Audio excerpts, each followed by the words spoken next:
ပင်ဖြူရတခါပြန်နေဖို့ဘယ်လောကီလူပညာမတန်းနိုင်စွမ်းသာလောကဓမ္မတာဝေဖေရဲ့မြတ်ကျေးဇူးတွေဝေမေရဲ့မြတ်ကျေးဇူးတွေဆက်လို့မကုန်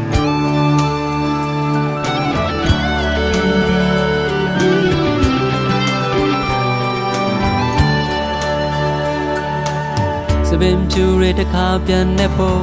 ဘယ်လောကီလူပညာမတန်းနိုင်စွမ်းသာလောကဓမ္မတာဝေဖေရဲ့မြတ်ကျေးဇူးတွေဝေအမေရဲ့မြတ်ကျေးဇူးတွေဆက်လို့မကုန်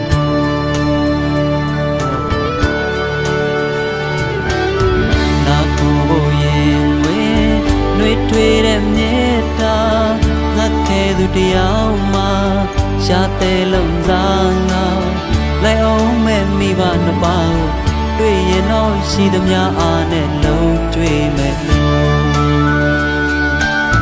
ယေဆိုရာဆုံးစင်မြဲယေဆိုရာဆိုင်ရုံမရှိတဲ့ပြောပေမဲ့လေစေမရင်ခဏလေးတားလို့လူကြုံရင်ခဏလေးရလို့အမြင်ပုံနိုင်ရဲ့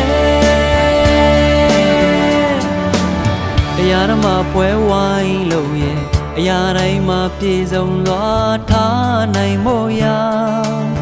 တာကြိုးစားမှာ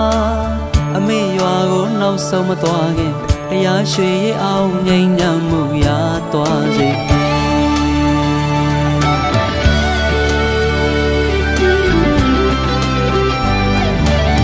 တန်တရားမှာဆွေမျိုးဆိုင်ရင်လူမရဲ့အကောင်းမျိုးကြီးပဲဘဝပြင်မေရဲ့ဆိုင်ရင်မှန်တမ်းမို့ကြည့်သမို့ဆိုင်ရင်